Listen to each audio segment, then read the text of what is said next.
Hermanos, bienvenidos a la casa de Dios.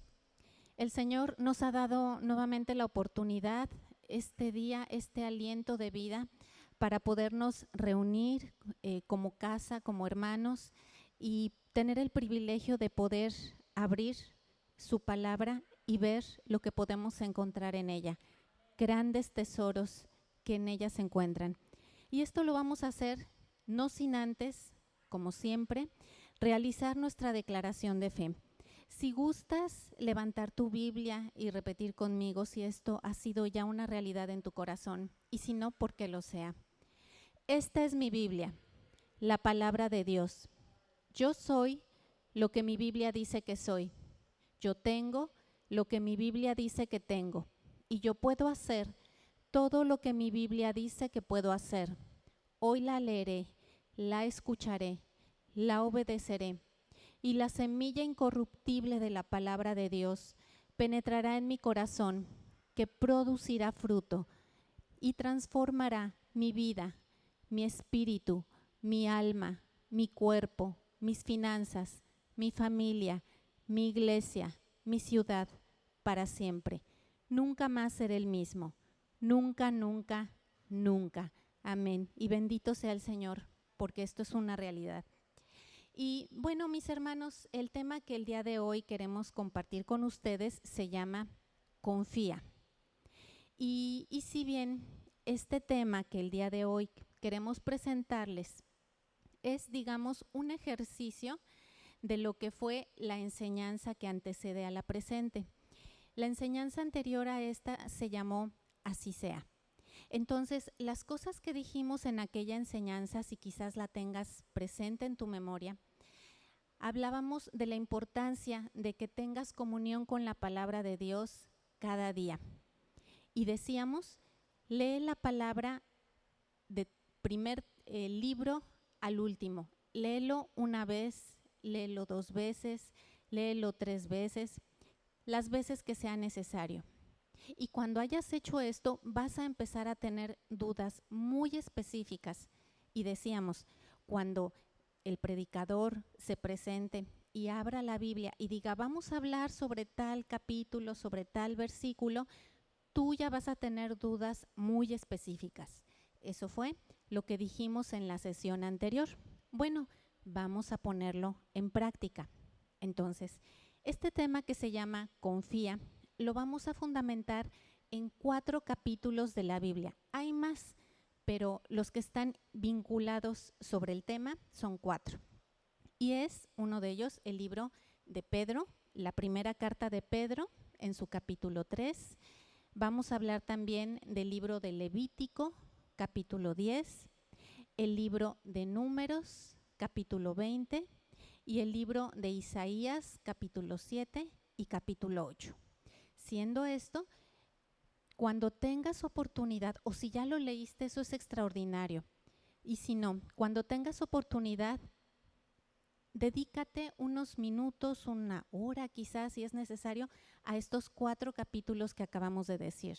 Primera de Pedro 3, Números 20, Levítico 10 e Isaías 7 y 8.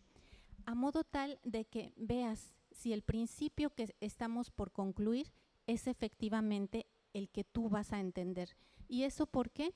Porque la Biblia es un solo espíritu y no es posible que una persona llegue a una conclusión y otra llegue a otra. Eso no es posible. Dios es uno y es un solo espíritu.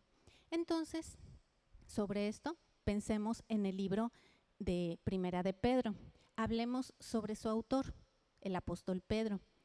Tú sabes que cuando él inició su ministerio junto con Cristo, cuando Cristo lo llamó, él era visto como un hombre extraordinariamente común. De hecho, decían que era un pescador de oficio.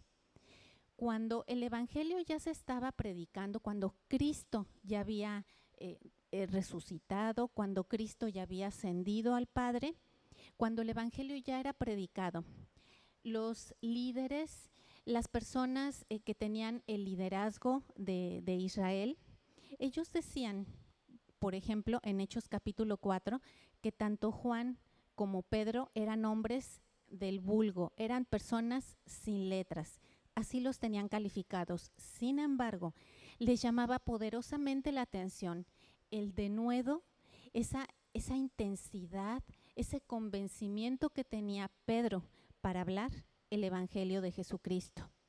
En ese tiempo, el Evangelio no estaba como lo conocemos hoy.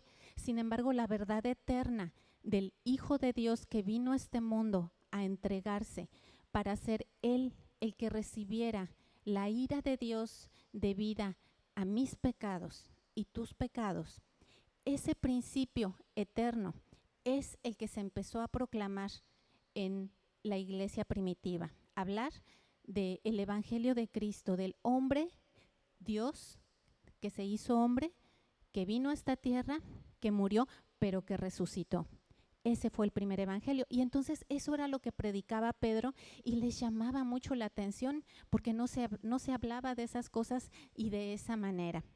También encontramos que Pedro fue una persona que tenía sus variantes en cuanto a su carácter. No siempre era ese hombre de arrojo y de denuedo.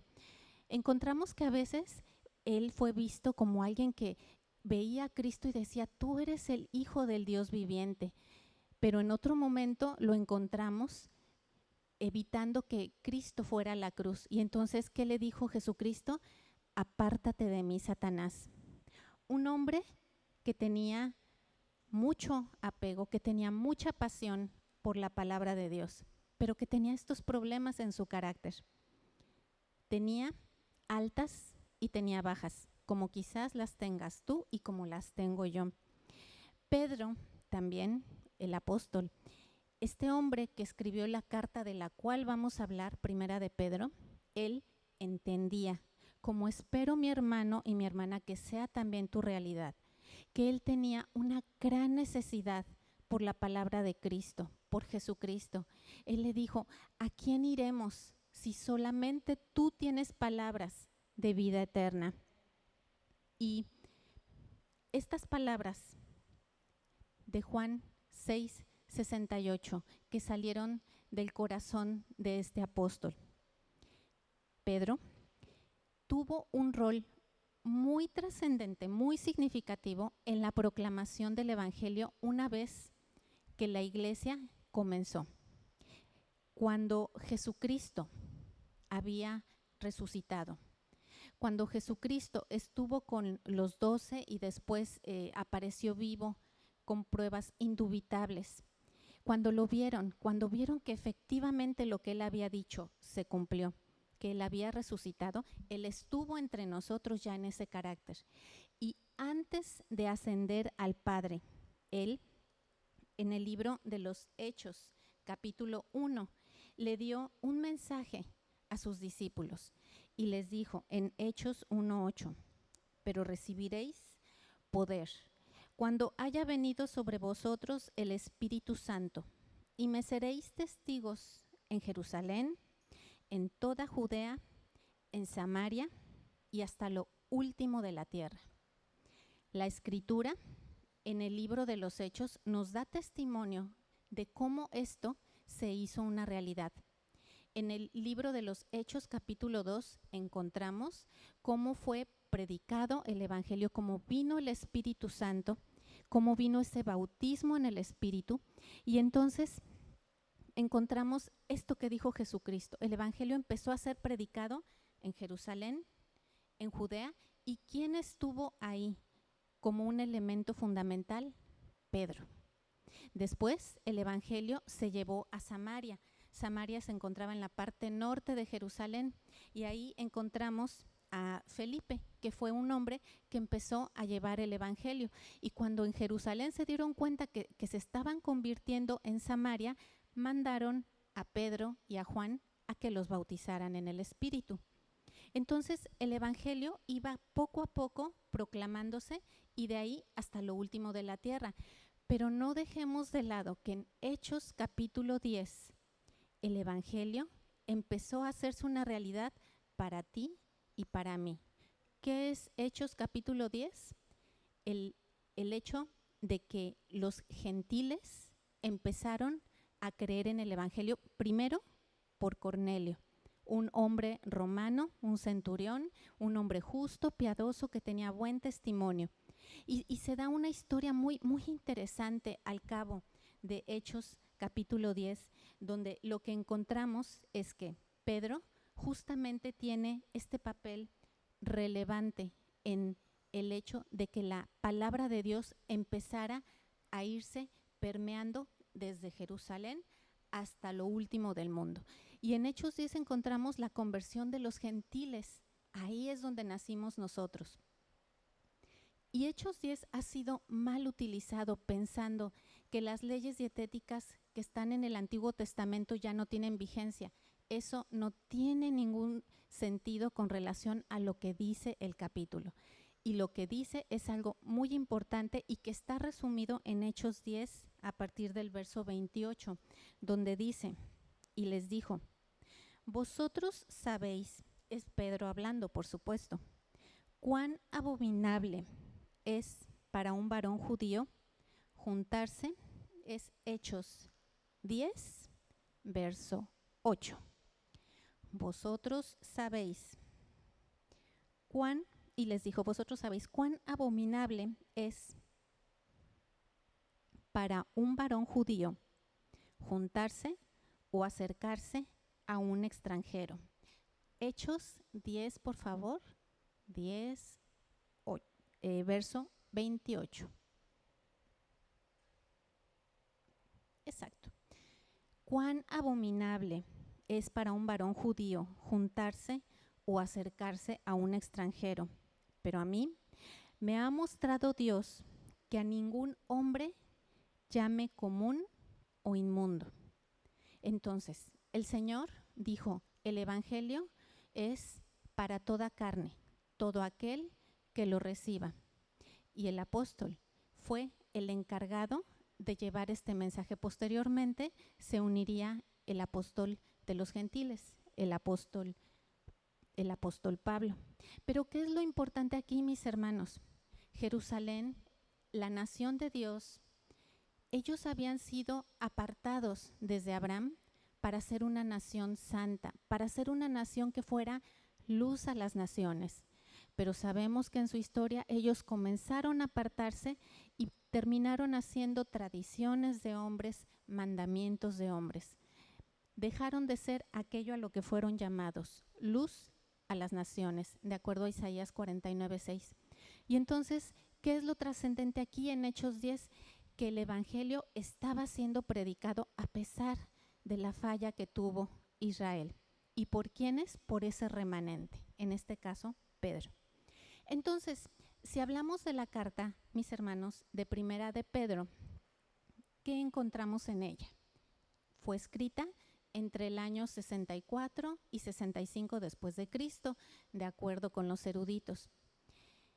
En ese tiempo, Jerusalén estaba bajo el dominio del Imperio Romano y todo lo que pasaba en Roma, de una u otra manera, afectaba en Jerusalén, en Judea.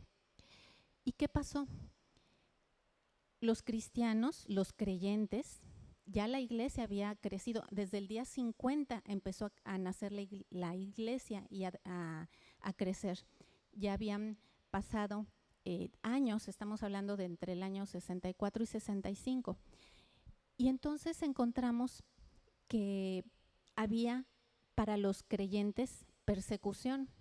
Nosotros gozamos de mucha libertad, tenemos la tranquilidad de venir y abrir un libro bendito y glorioso, tenemos la oportunidad de congregarnos, tenemos la oportunidad de llegar a nuestra casa y no hay carros bélicos, no hay armas, tenemos esa gloriosa oportunidad, pero en este tiempo que estamos hablando, el año 64-65, había mucha persecución para aquellos que se decían creyentes de Jesucristo.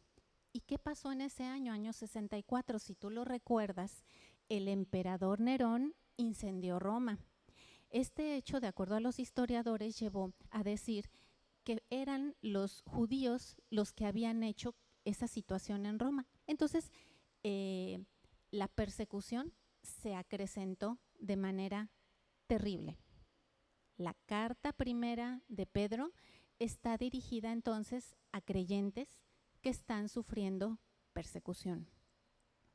En esta carta, si por ejemplo Pedro se comparaba con Pablo, Pedro en 2 de Pedro capítulo 3 verso 16 decía, bueno, nuestro hermano Pablo ha escrito cosas las cuales son difíciles de entender. Pedro estaba consciente de que los escritos del apóstol Pablo eran difíciles. Y sin embargo, las dos cartas que él escribe están llenas de teología, llenas de la esencia de todo el evangelio y llenas, por supuesto, de consejos prácticos para el día a día. Esa es la carta que estamos por abrir, la carta de Primera de Pedro. Y entonces nos vamos al capítulo 3, Primera de Pedro, capítulo 3.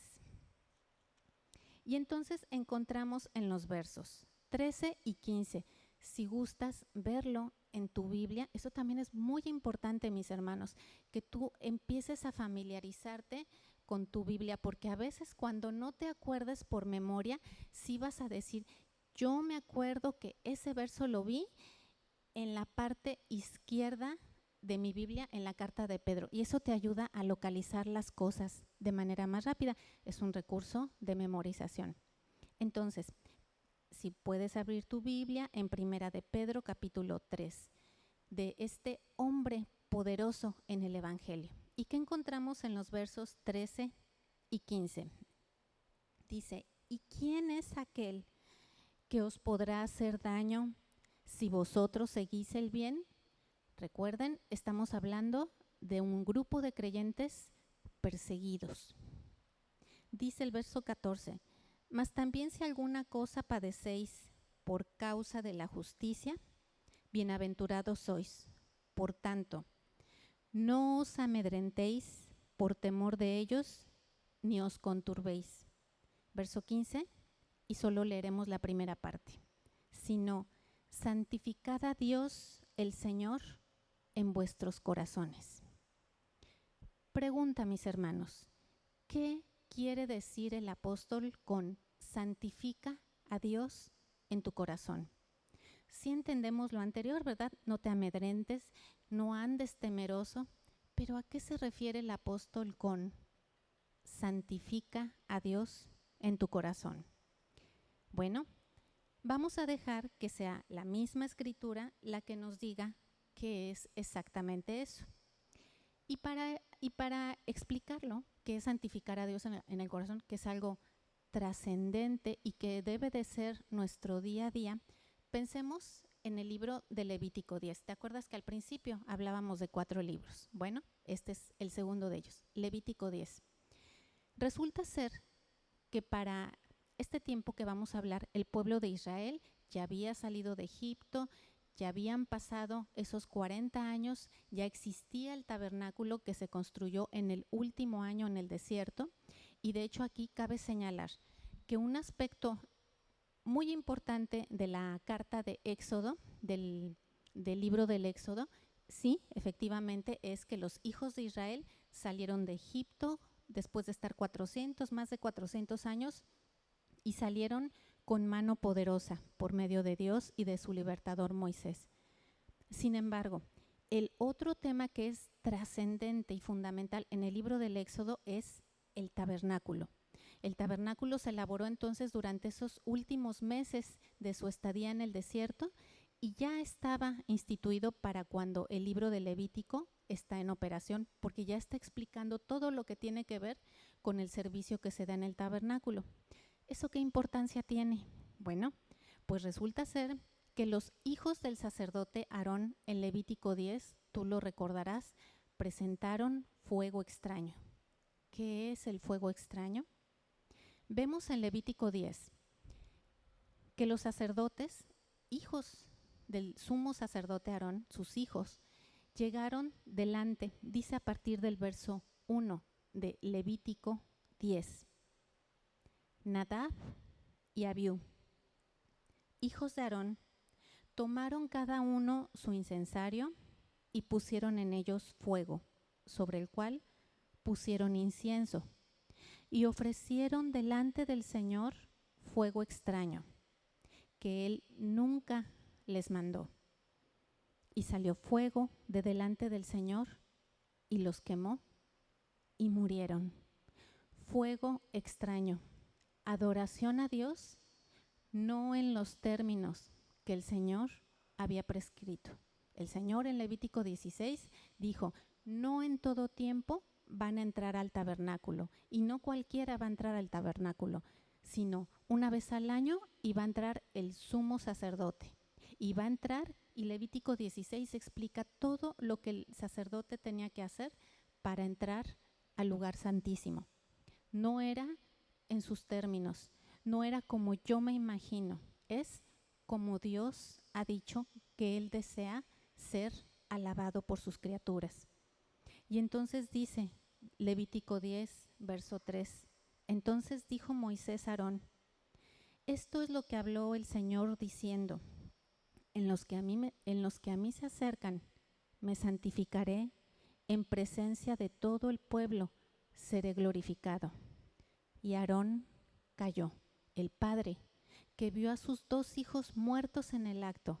Él no pudo endecharlos, él no pudo entristecerse, él tuvo que permanecer firme y estoico porque entendía que sus hijos se habían acercado al Señor de una manera como el Señor no lo dijo.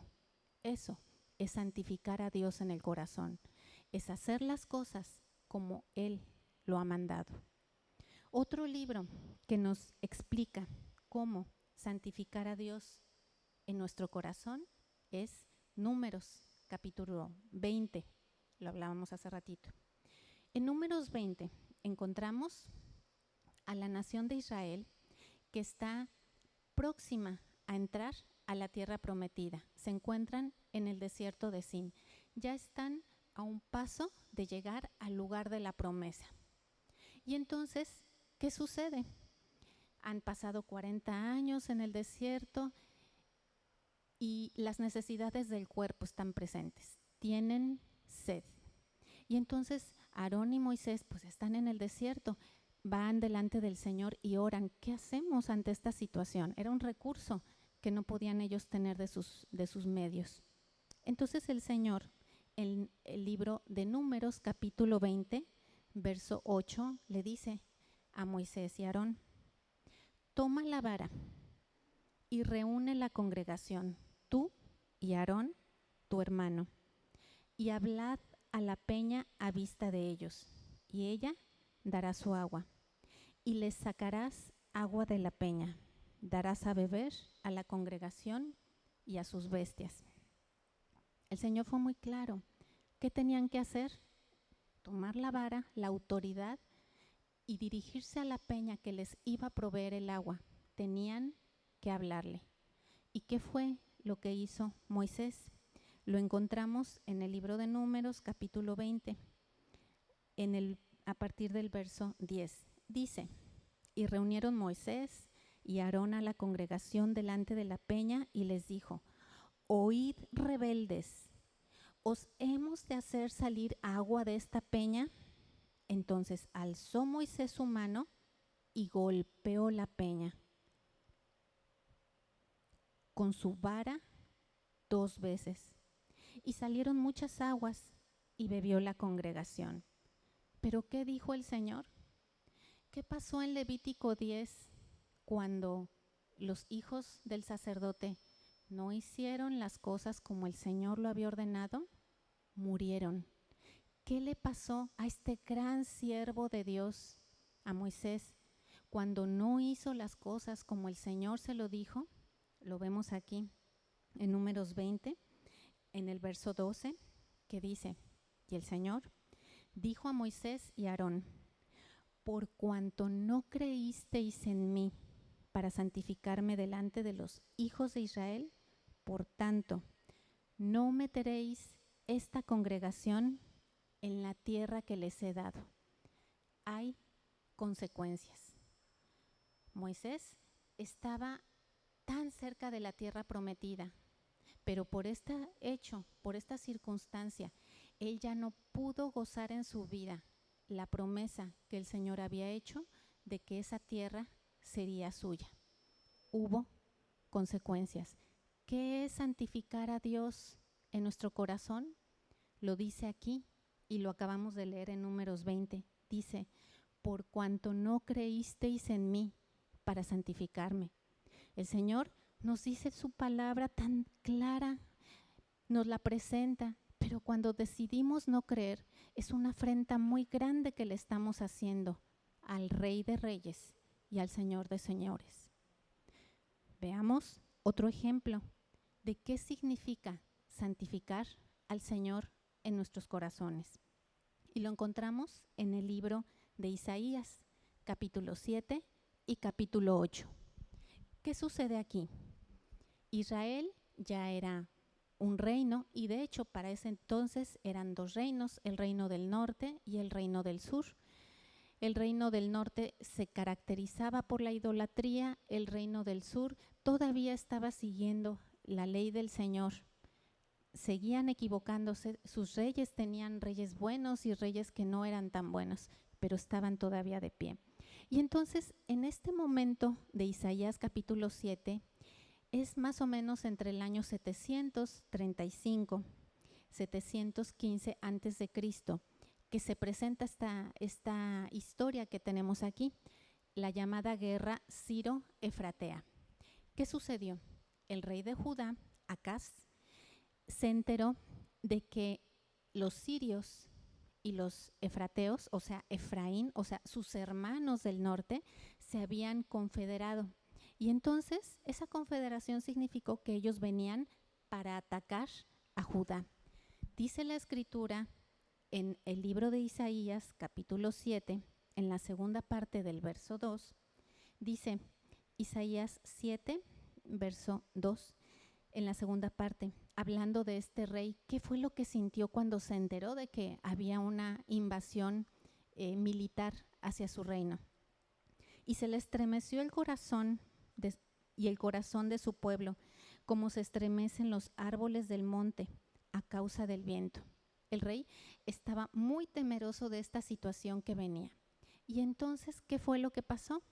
Dios, en su misericordia, le manda al profeta Isaías, para darle un mensaje de aliento, y que el mensaje de aliento consistía en el verso que tenemos, Isaías 7:7, le dijo, no te preocupes, este problema no será ni subsistirá. El Señor tenía la palabra que les había dado diciéndoles, yo estoy con ustedes.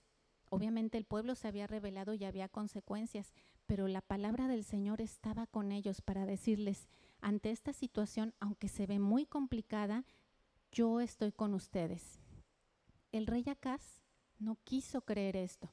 Y entonces el Señor incrementa su misericordia y le dice, bueno, dile que pida una señal para que así nos crea. Y dice, por eso en el verso 9, en la segunda parte de Isaías 7:9, dice, si vosotros no creyereis del cierto, no permaneceréis. Mientras tú no creas esto que te estoy diciendo, no importa lo que tú hagas ni con quién te confabules, las cosas no van a salir. Entonces pasa el tiempo, esta guerra no prospera. El Señor justo es en este momento que cuando le dice, pídeme una señal, el rey Acaz dice, no tengo por qué pedir una señal. Y entonces el Señor manda una señal poderosa, que es la que se encuentra en el verso 14 del mismo capítulo 7, que le dice, por tanto el Señor mismo os dará señal. He aquí, la Virgen concebirá y dará a luz un niño y se llamará Emmanuel. ¿Qué significa esta profecía? Lo conocemos hoy, el nacimiento virginal de nuestro bendito Salvador Jesucristo. Y en ese tiempo, ¿qué significaba para Isaías y para este rey? Que iba a haber un Salvador que los iba a sacar de esa situación. Pero Acaz no lo creyó. Pasaron cerca de 150 años, pasaron 8 reyes hasta que llegan a Sedequías y eventualmente el reino del sur es llevado al cautiverio. en tres momentos: año 605 antes de Cristo, años 597 antes de Cristo y año 586 antes de Cristo. La nación es llevada cautiva. Nabucodonosor arrasa con Jerusalén, arrasa con el templo. ¿Qué pasó con este rey que no quiso creer? Eventualmente estuvieron poniendo los escalones para el fracaso. ¿Por qué? Porque no confiaban. Y entonces encontramos en Isaías capítulo 8, en el verso 11, en la segunda parte, que dice: porque Yahvé me dijo de esta manera con mano fuerte y me enseñó que no caminase por el camino de este pueblo, diciendo: no llames conspiración a las cosas que este pueblo llama conspiración, ni temáis a lo que ellos temen, ni tengáis miedo. A Yahvé de los ejércitos, a Él santificad, Él sea vuestro temor y Él sea vuestro miedo. Y mis hermanos, ¿dónde escuchamos estas palabras? En Primera de Pedro, capítulo 3, versos 13 al 15. ¿Cuál es el contexto de lo que está pasando en Isaías? Persecución. ¿Cuál es el contexto de lo que está pasando en Primera de Pedro? Persecución. Y en ambos casos, ¿qué es lo que les dice el Señor? No teman, tengan confianza en mí. Por eso dice en el verso 16 de este mismo capítulo de Isaías 8: ata el testimonio, sella la ley. Isaías 8, 16, ata el testimonio, sella la ley entre mis discípulos. Esperaré pues al Señor, el cual escondió su rostro de la casa de Jacob, y en Él confiaré. Eso es santificar a Dios en el corazón, es confiar en Él, es creer en Él. Y mis hermanos,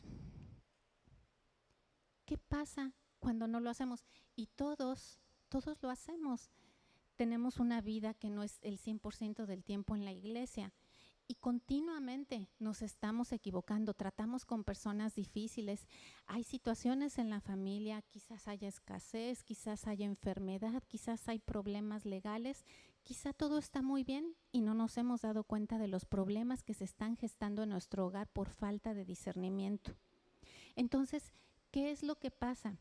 Que en la carta de Primera de Pedro, él nos está diciendo: cuando tú no confías en el Señor, cuando tú no santificas tu corazón, tu entendimiento a la voluntad de Dios, dice lo que leímos en Primera de Pedro, capítulo 3, no os amedrentéis, ni os conturbéis, no te preocupes. Pero ¿qué es lo que pasa? Que cuando no confiamos, que cuando decimos no, lo voy a hacer a mi manera, como lo hicieron los hijos del sacerdote Aarón, como lo hizo Moisés, como lo hizo este rey, todos ellos desearon hacer las cosas con lo que ellos creían que era lo mejor, y eso no es santificar a Dios en el corazón. Entonces, ¿qué significa entonces no os congojéis, no os amedrentéis? Lo podemos entender fácilmente, pero más allá de eso, dejemos que sea la Escritura la que nos diga exactamente qué es lo que significa eso. ¿Y quién nos lo va a decir? El apóstol Santiago, en su capítulo 1. Él, en Santiago 1, nos dice qué es exactamente eso de que no te acongojes, no te amedrentes. ¿Por qué? Porque así como cuando te va a dar una gripa, ¿qué pasa? Empieza ese escalofrío, empieza ese dolor que le dicen dolor de huesos, empieza a haber una serie de somatizaciones. El cuerpo empieza a manifestar que algo no está bien y eventualmente aparece la gripe o cualquier otra enfermedad. Y en las cosas espirituales es exactamente lo mismo. Aparece aquello que no querías. Empieza el amedrentamiento, donde no es algo que uno decida hacerlo, es algo que te está brotando de manera natural. Y entonces el apóstol Santiago en el capítulo 1, verso 6, nos explica a partir del verso 6 qué es este proceso de estar preocupado, Dice Santiago 1 a partir del verso 6. Pero pida con fe, no dudando nada. ¿Qué es lo que pasa? Cuando no confiamos en el Señor, nuestras decisiones van a estar fundamentadas en la duda, en la confusión. Y dice el apóstol, pero cuando pida, hágalo no dudando, porque el que duda es semejante a la onda de la mar, que es arrastrada por el viento y echada de un lugar a otro. No piense pues que quien tal haga recibirá cosa alguna del Señor. Dice en el verso 8, el hombre de doblado ánimo es inconstante en todos sus caminos. ¿Qué es el doblado ánimo? Que a veces sí le creo a Dios y a veces no le creo a Dios. Bendito sea el Señor por su infinita paciencia y misericordia, porque de otra manera muchos ya no estaríamos aquí, porque ya vimos que Él es un juez severo. Hubo muerte, hubo no cumplimiento de una promesa que era entrar a la tierra prometida y hubo invasión bélica. Las consecuencias de no confiar en el Señor no son inmediatas. Tú puedes sembrar un árbol hoy de papaya, aquí que somos una tierra tropical, y en casi ya un año empiezas a ver el fruto.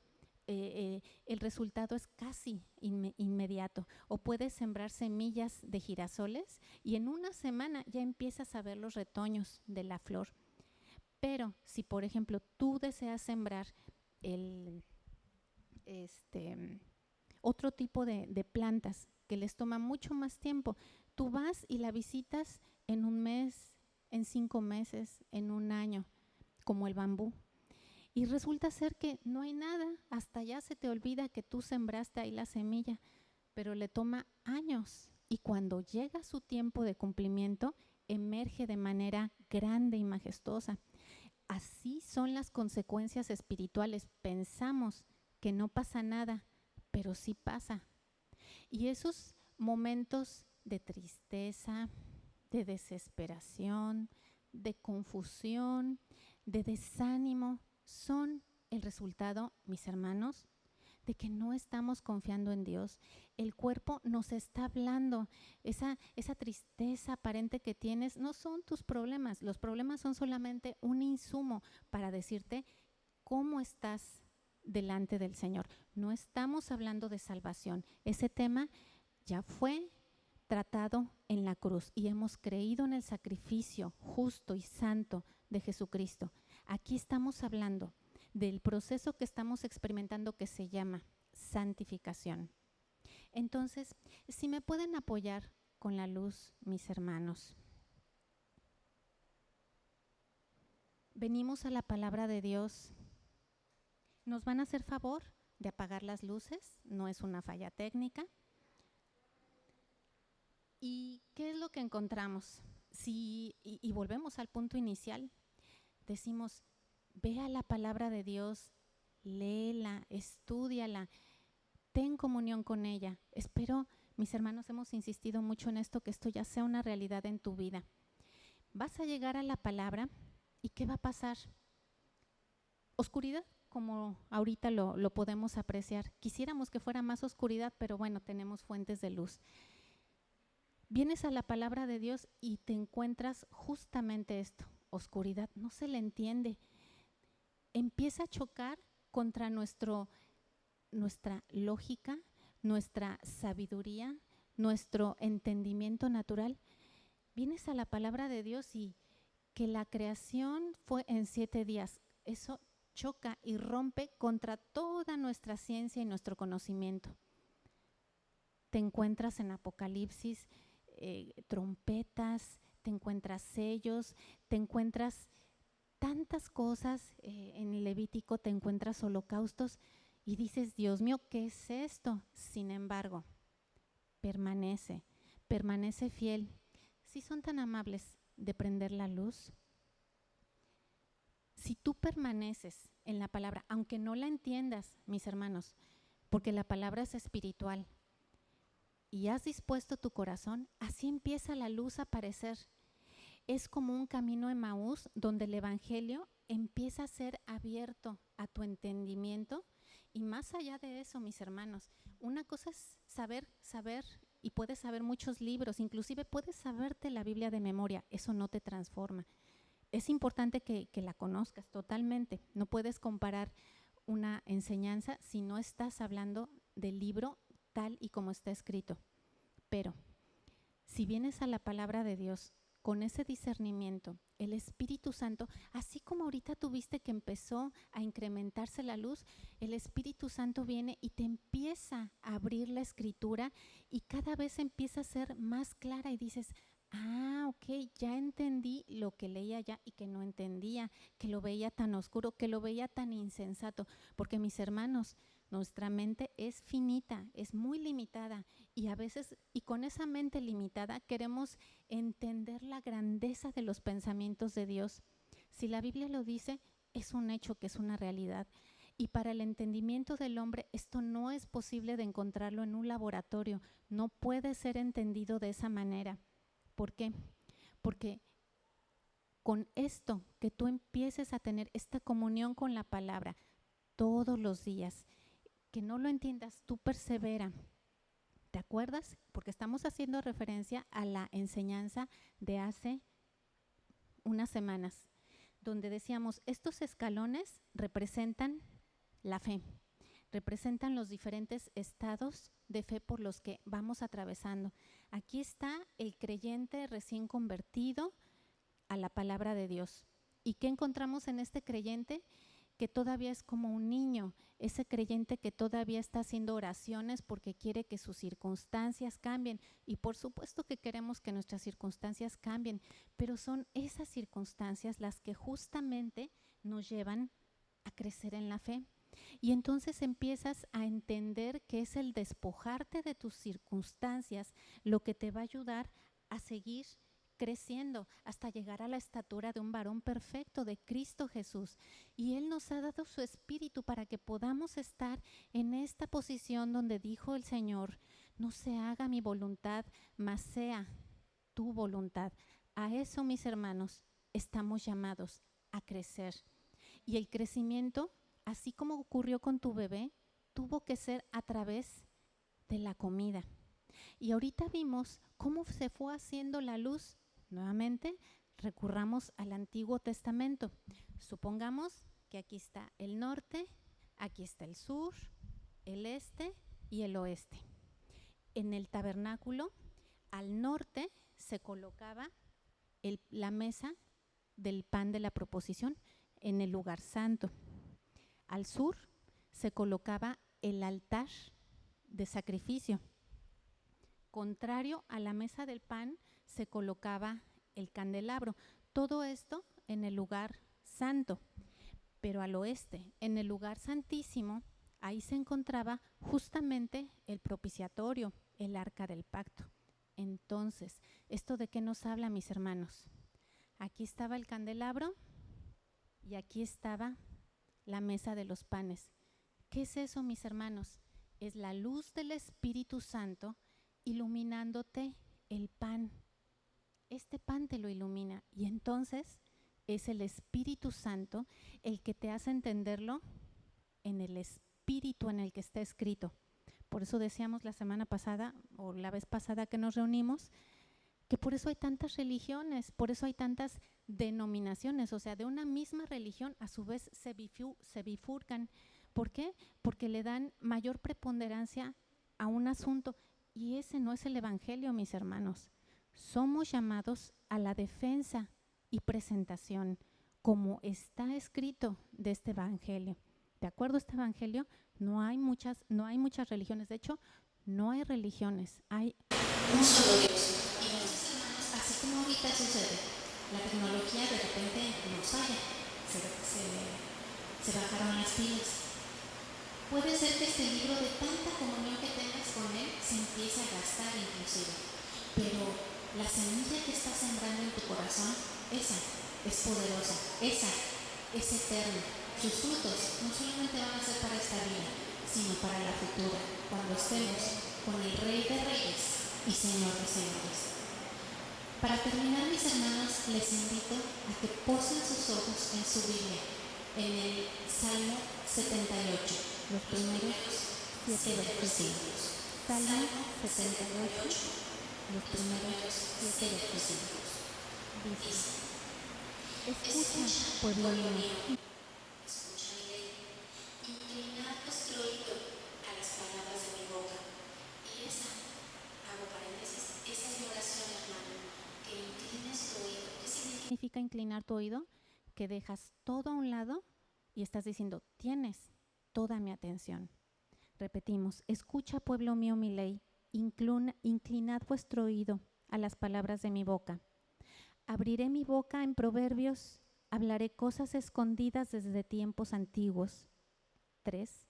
Las cuales hemos oído y entendido que nuestros padres nos contaron. 4. No las encubriremos a sus hijos, contando a la generación venidera las alabanzas del Señor y su potencia y las maravillas que hizo.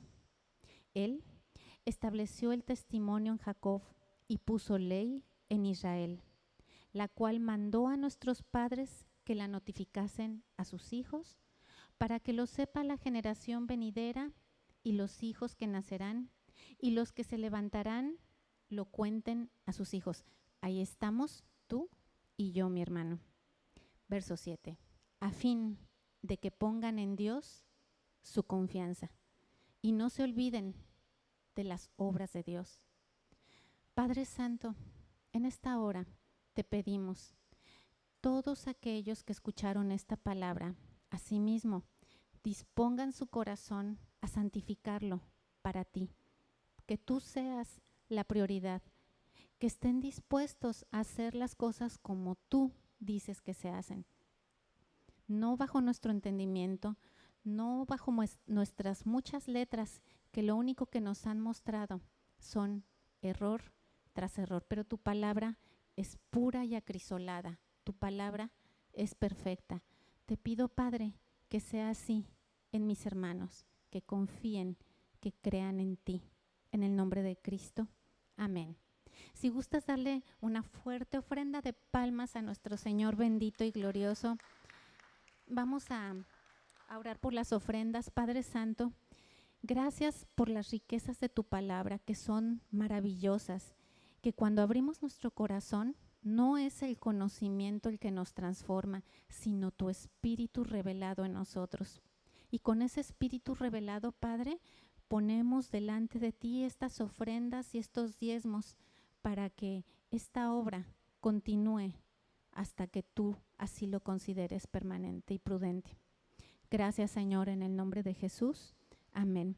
Y recordarles, mis hermanos, mientras pasa nuestra hermana, que tenemos 3 servicios a la semana, los miércoles como hoy a las 6 y los domingos a las 10 y a las 6. Venir a alabar al Señor y a abrir nuestras Biblias. Esa es el alimento para nuestra vida, y que tú ya tengas dudas muy específicas de su palabra, dudas que te van a hacer crecer y llevar bendición a tu familia. ¿Bendición de qué tipo?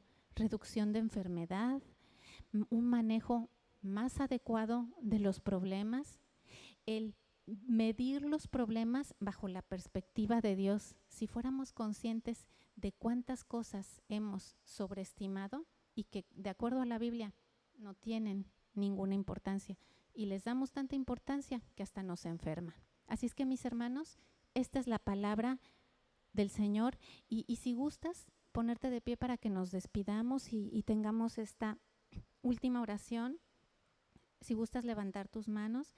Que la bendición de nuestro Dios, Padre, Hijo y Espíritu Santo sea sobre todos ustedes. Que todo nuestro ser, espíritu, alma y cuerpo, permanezcan irreprensibles hasta la venida de nuestro Señor Jesucristo. Que a partir de ahora y hasta que el Señor venga, nos encuentre a ti y a mí creyendo en el Señor, santificándolo en nuestro corazón. Y lo que así lo haremos, decimos: amén. Quedamos despedidos, mis hermanos, que les vaya muy bien.